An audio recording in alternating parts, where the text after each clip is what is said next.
여러분 안녕하셨습니까? 양영태 TV의 양영태입니다. 이번에는 공수처의 범난에 대해서 설명하겠습니다. 이거는 범난입니다. 공수처의 범난입니다. 오동훈의 범난입니다. 임무영 변호사가 이런 글을 썼습니다. 페이스북에다가 현재 벌어지고 있는 좌충우돌 공수처의 범난에 대한 법조인의 가감없는 법률 해석, 이거를 보니까 그런 느낌이 들어서 이걸 한번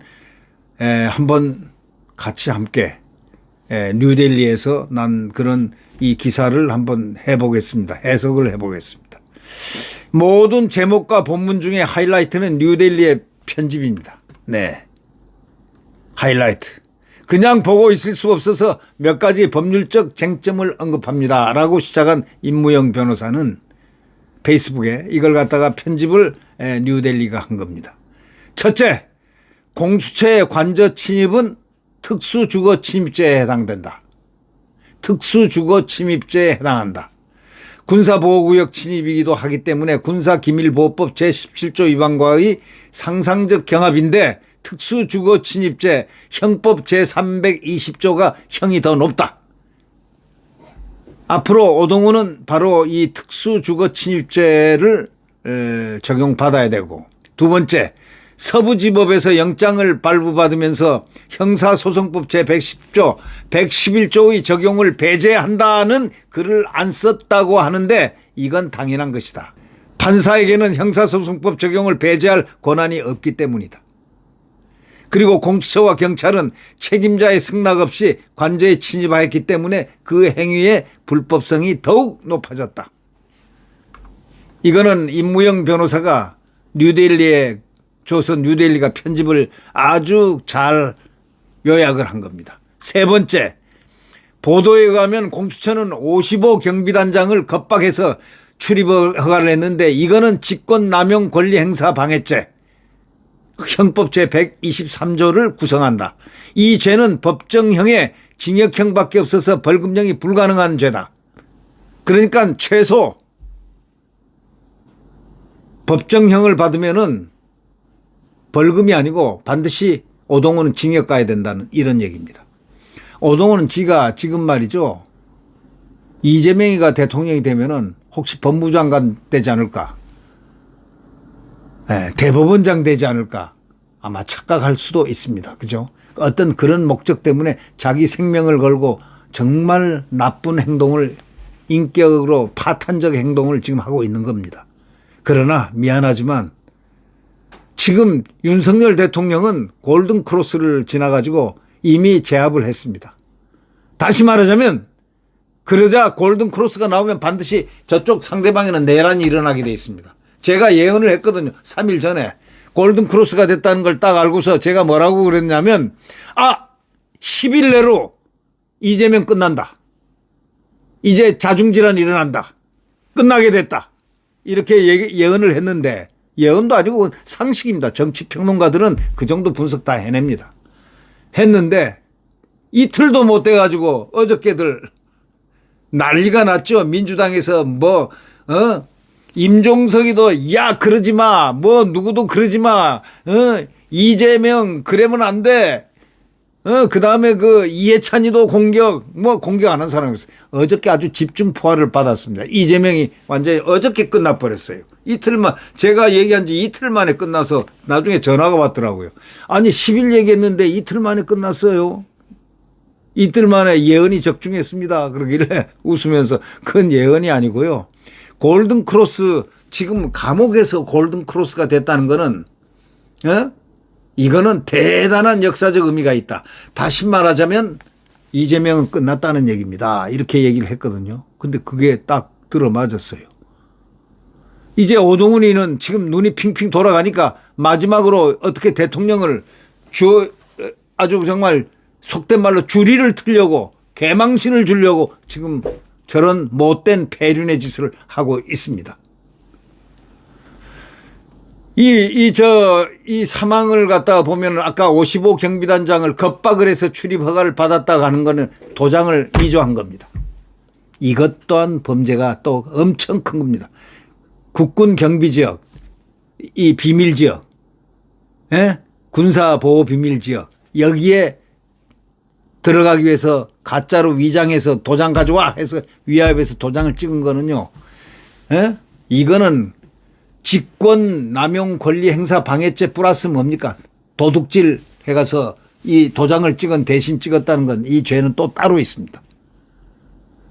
네 번째, 공수처는 이 난리를 치면서 대통령을 체포했으므로 48시간 이내에 구속영장을 청구하지 않으면 안 됐다. 조사 후 석방을 하기에는 너무 멀리 왔다. 그런데 여기에 매우 큰 법률적 문제점이 있다 이거야. 1. 첫째, 불법은 다시 반복되지 않겠다. 위에서 말한 불법은 다시 반복 안 한다 이거예요.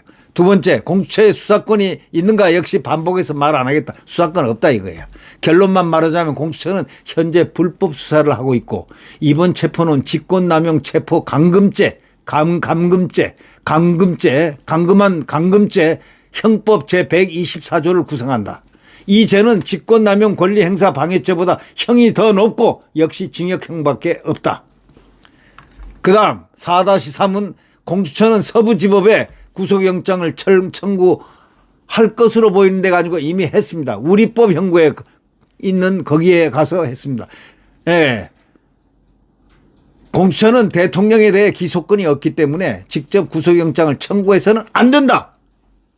그런데 했다. 검찰에 영장을 신청해서 검찰이 영장을 청구하도록 해야 한다. 이걸 안 했다. 직접 했다 이거예요. 이거는 피의자의 인권 보호를 위해서 검사의 인권 보호자적 지위를 규정한 헌법과 형사소송법의 기본 이념인데 이거를 검찰에 영장을 신청해 가지고 검찰이 영장을 청구하도록 해야 되는데 공수처가 기소권이 없는 바로 그가 직접 구속영장을 청구해서 안 된다는 조항을 어긴 겁니다.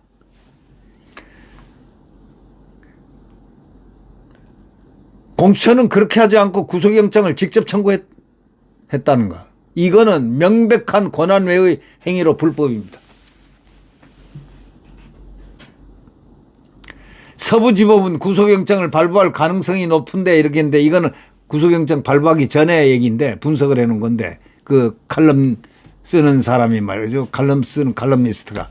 근데 서부지법은 구속영장을 발부할 가능성이 높은 데가 아니고 이미 온갖 불법으로 점철된 사건에서 영장을 발부하면 그 판사 역시 직권남용 체포 감금죄의 공범이 된다. 그러니까 차은경 판사는 지금 직권남용 체포 감금죄의 공범입니다. 이자도 옷을 벗어야 될 겁니다. 앞으로 법률 적용을 해서 이재명이가 대통령 되지 않으면 이자들은 전부 다 옷을 벗을 정도가 아니고 감옥에 가야 될 사람들입니다.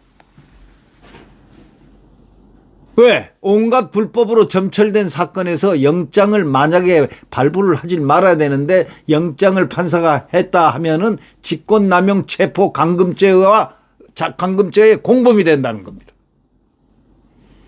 그러니까 결국 차은경 판사도 나중에 처벌받는다 이런 얘기가 됩니다. 왜? 온갖 불법으로 점철된 사건에서 영장을 발부한다면 그 판사 역시 직권남용 체포 감금죄의 공범이 된다 이거예요. 서부지법은 구속영장을 발부할 가능성이 매우 높은데 이게 지금 공수처가 구속영장을 칠 자격이 없는 데다 이거예요. 명백한 권한 외의 행위로 불법이다 이거야. 그러니까 결국은 다 공범이 된다 이런 얘기입니다. 공수처는 구속영장을 발부받은 후 대통령을 며칠간 구속할 수 있을까요? 공수처는 자신들이 검사라고 주장합니다. 형사소송법 제255조에 따라서 1회 연장이 가능하다고 생각하겠지만 그렇지 않습니다. 구속기간 연장은 별개의 직권남용 체포 감금죄가 되고 이를 허가해 주는 판사 역시 공범이 됩니다.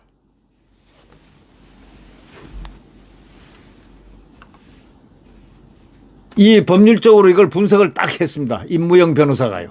구속기간이 20일이라고 치고 공수처가 과연 그 기간 내에 유의미한 수사 결과를 낼 수 있을까? 그동안 보여준 실력을 봤을 때 불가능한 일이다.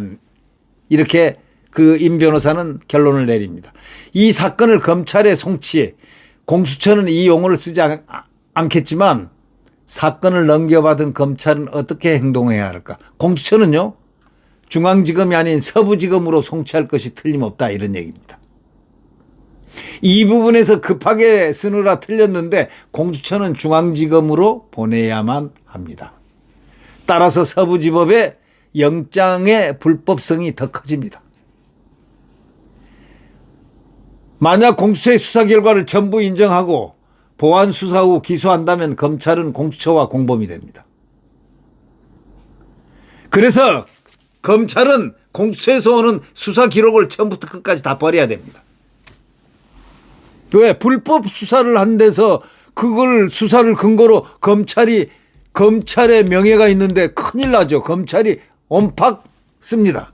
그래서 공수처와 공범이 되기 때문에 검찰은 당연히 공수처에서 온 수사 일체를 버려야 됩니다.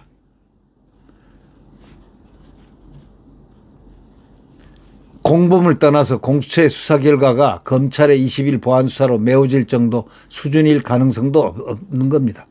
검찰의 가장 올바른 대응 방안은 사건이 송치되는 즉시 대통령을 석방하고 수사 기록 일체를 경찰에 보내 처음부터 재수사하도록 하는 겁니다. 그 외에 어떤 대응도 사후의 법률적 문제를 해결해 주지 못하고 문제를 일으킬 수밖에 없다. 이렇게 얘기합니다. 그리고 검찰이 만약 내 예상대로 이제 임무영 변호사 예상대로 행동한다면 야당의 갖은 비난을 받을 것이고 검찰총장은 탄핵당할 것입니다. 이렇게 그러나 탄핵당하지 않고 나중에 이 일로 형사처벌의 대상이 되는 것보다는 훨씬 나을 것이다. 이렇게까지 얘기했습니다. 그러니까 검찰은 싹둑 잘라야 됩니다. 공수처는 불법 기관이 불법 수사를 했기 때문에 그거에 대해서는 관련해서는 연관을 지으면 검찰이 온팍 쓴다 이런 얘기입니다. 직권남용 체포감금죄의 공소시효는 7년입니다. 앞으로 7년 동안에 오동훈과 기타 부안에 동안 판사라든가 뭐 등등 관련 연관된 사람들은 상당히 문제가 공소시효가 7년이기 때문에 2032년은 이재명이 아무리 총통이 되더라도 이재명 총통의 임기가 끝나고도 2년 뒤다. 그렇게 생각해 보면 이재명은 대통령 안 됩니다. 제가 분명히 얘기했는데 저는요 신념이라고 확신이라고 얘기했는데요 여러 가지 살펴봐도 절대 안 된다. 인간 사회에서는 될 수가 없다 이거야.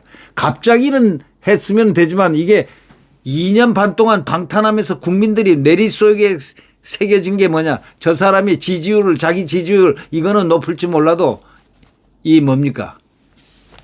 국민들 가슴에는 저자는 대통령 돼서는 안 되라는 각인이 머릿속에 다 돼 있습니다. 될 수가 없죠. 지금 벌써 민주당에서 자중질환이 일어났지 않습니까?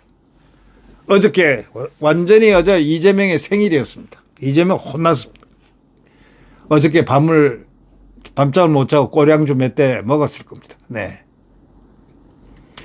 대통령 측은 당장 오동훈 우정수를 고발해야 한다. 이렇게 돼 있습니다. 대통령 측은 당장 오동훈 우정수를 고발해야 한다. 근데 아직까지 고발했다는 얘기가 없습니다. 어떻게 될지 모르겠습니다. 그러나 지금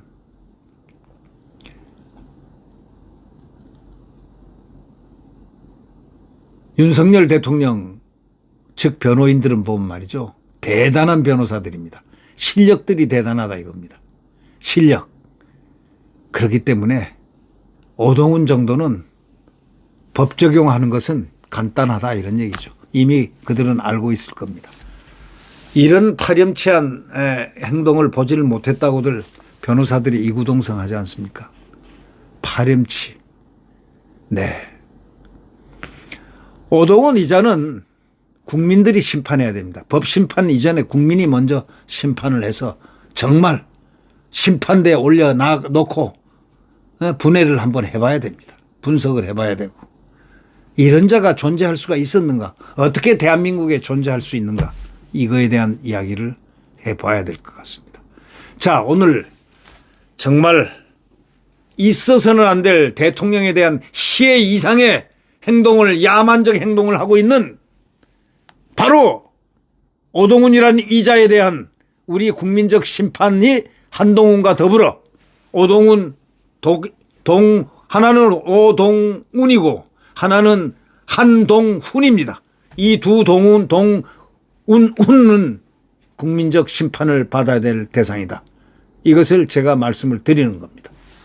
네, 구독 버튼과 엄지를 눌러주시면 감사하겠습니다. 여러분, 우린 대통령을 위해서, 대통령의 빠른 귀환과 건강을 위해서 파이팅을 한번 하겠습니다. 윤석열 대통령 파이팅! 파이팅! 여러분, 안녕히 계십시오.